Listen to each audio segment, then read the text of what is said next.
Great. All right, thanks a lot. My work in progress is looking at a Bayesian linear regression model to use on longitudinal data. So where we observe a large number of units indexed by I, and we take multiple repeat observations of those units indexed by T. And the type of model I'm interested in looks at not only the relationship between some covariates X and some response Y, but it also assumes that each unit has its own effect, Ci, which stays constant over time.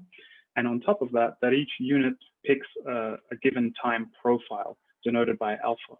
And to make this model identifiable, we can reduce the number of alpha parameters to estimate by clustering the time profiles into groups.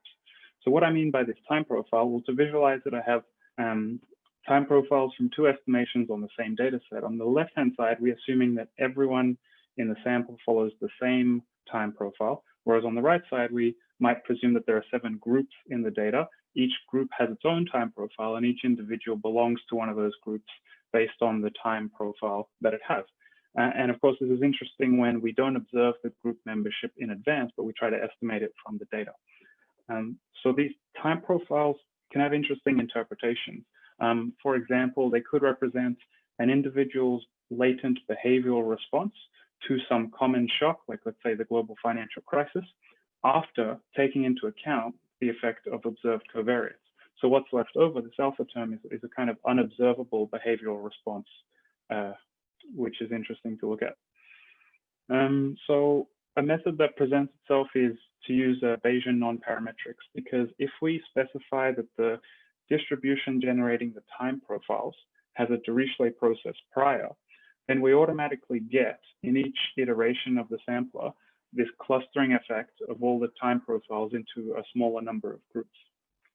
This is relatively easy to implement if the model doesn't have a Ci term, but I can show that in the kinds of applications I'm interested in, leaving out the Ci term can result in pretty substantial biases on the alpha and the theta parameters.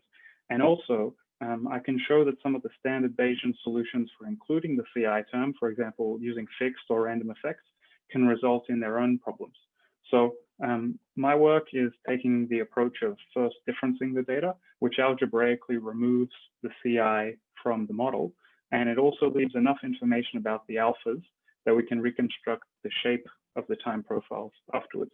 I've done this on some simulated data, and next I'll be looking to an application which has interesting time profiles to analyze. All right, thank you.